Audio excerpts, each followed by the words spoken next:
Olá galera, tudo bem? Aqui quem fala é Rodrigo Lima, do canal Na Trincheira das Ideias. Como é de praxe, eu peço que você curta esse vídeo, compartilhe nas suas redes, se inscreva no canal também para que a gente possa, aumentar aí o número de seguidores e a nossa abrangência.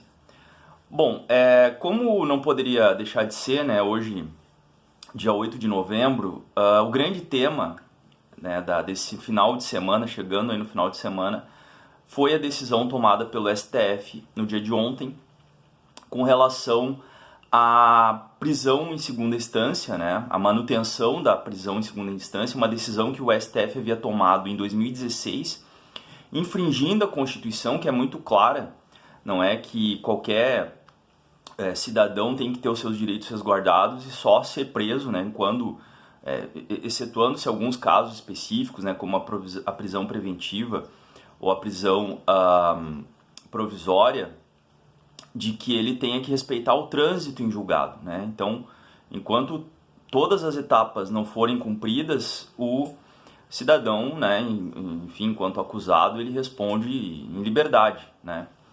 E a gente percebe que essa decisão da STF ter sido tomada em 2016, exatamente no auge, do antipetismo, na crise do governo Dilma, que ocorreu, que se desdobrou no golpe de 2016, uma conjuntura onde ali já estava desenhado, a condução coercitiva do Lula, já estava se encaminhando para esse cenário de prisão do Lula que veio acontecer em abril de 2018, a gente vê quanto o STF também agiu para desestabilizar e criar essa situação que proporcionou, não que o STF seja o único responsável, mas acabou abrindo as portas aí para que um sujeito como Jair Bolsonaro fosse eleito presidente da República.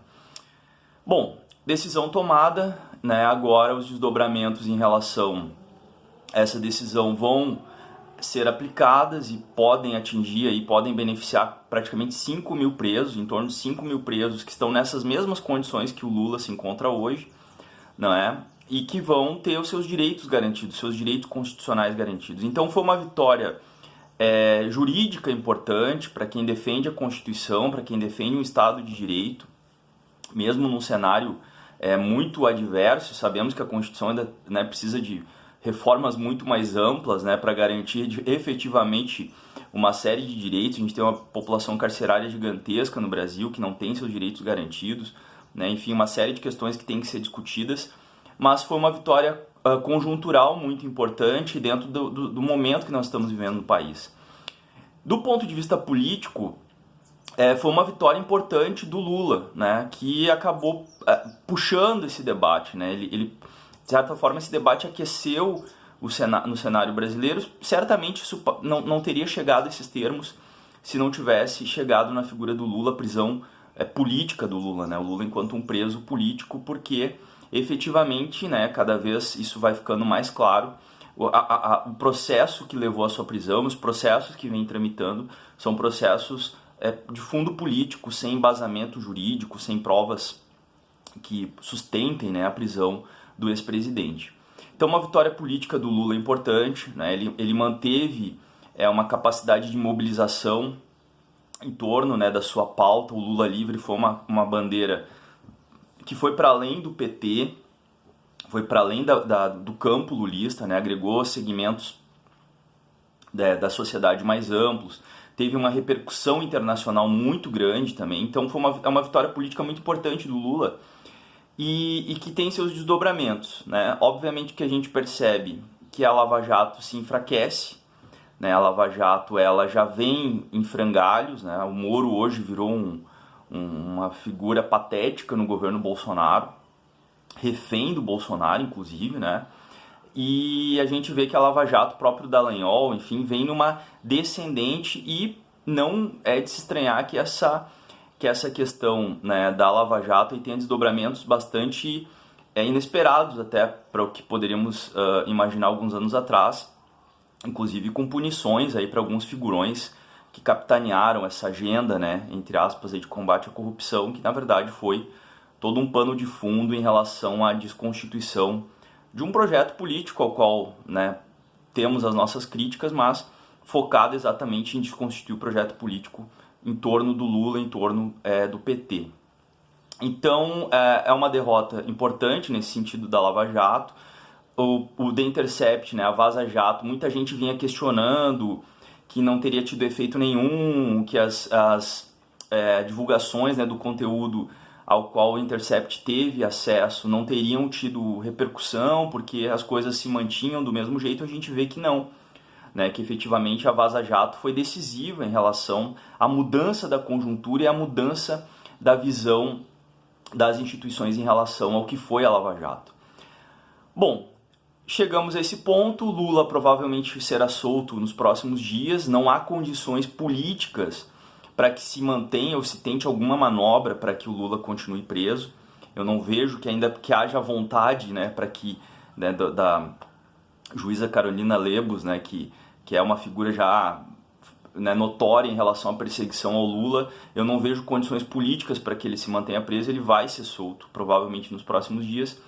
E ele já vem falando, né, e ele fala isso, o Lula é a principal liderança política do país.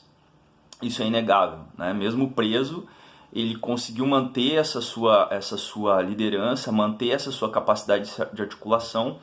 E nós vimos, né, na eleição do ano passado, o Lula preso às vésperas ali da sua ineligibilidade mesmo, né, quando o TSE, né, não permitiu que ele fosse candidato a presidente. Ele vinha despontando nas pesquisas em primeiro lugar, inclusive crescendo nas pesquisas ali em agosto, né, início de setembro do ano passado.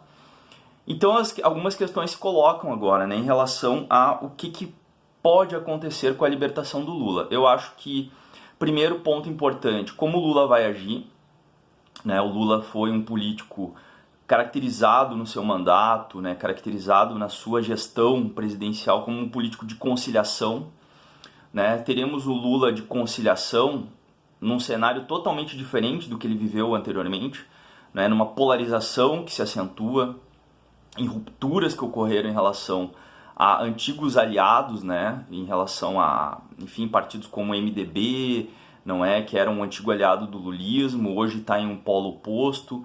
Enfim, né, como o Lula vai agir, e principalmente em relação ao movimento de massa no Brasil.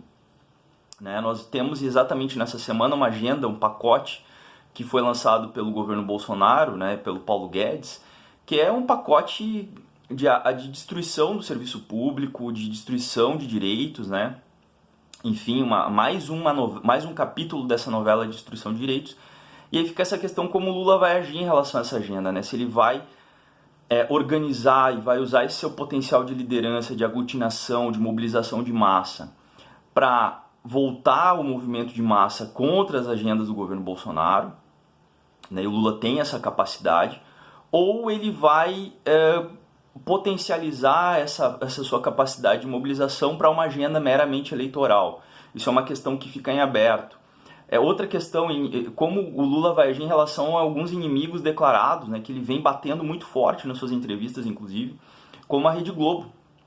Né? O Lula vai fazer um enfrentamento com a Rede Globo, no momento onde o Bolsonaro também está fazendo esse enfrentamento. Ele vai contemporizar com a Globo, uma aliança tática para desgastar o governo Bolsonaro. Enfim, uma série de questões, uma série de dúvidas em relação aos desdobramentos da libertação do Lula, mas é fato que muda a conjuntura política nacional. Bolsonaro agora tem um tijolo no sapato, não é uma pedra no sapato, é um tijolo no sapato, porque ele vai ter um opositor com capacidade de arregimentação. A gente tem tido várias figuras compondo uma oposição ao governo Bolsonaro, Ciro Gomes, algumas figuras, lideranças do PT, não é, o próprio PSOL, Marcelo Freixo, né, o Boulos, enfim, vem cumprindo essa tarefa, mas a realidade é que nenhuma dessas lideranças tem a capacidade de fazer uma movimentação, de mobilizar, de levar gente para a rua. Né? Então o Lula certamente vai retomar suas caravanas, vai percorrer o Brasil, ele vai ter condições de fazer isso, e os desdobramentos são imprevisíveis. Bom, imprevisíveis por quê? Para finalizar o vídeo, é porque a extrema-direita também está se aquecendo em relação a esse debate. Né? A gente vê que as redes da extrema-direita, quem acompanha e monitora para entender o que esses caras estão pensando, percebe que eles estão se movimentando também. Inclusive estão chamando uma agenda para o dia 15 de novembro em relação a um ato, né, contra o STF, pelo fechamento da STF. Essa pauta do AI-5 que o Eduardo Bolsonaro soltou não foi uma pauta à toa, essa pauta está aquecendo os grupos bolsonaristas, está mobilizando os grupos bolsonaristas. Então nós caminhamos para uma polarização mais intensa do cenário político no Brasil, e com Bolsonaro na presidência, que é um fator que o Lula, né, vai ter que enfrentar aí uma conjuntura totalmente diferente. Então, várias questões se colocam, né? Acho que a libertação do Lula é uma bandeira de todos aqueles que defendem as liberdades democráticas, que se colocaram em defesa dessa pauta. E seguimos analisando a conjuntura e nos próximos vídeos aí nós abordaremos os desdobramentos. Até lá, um grande abraço, valeu!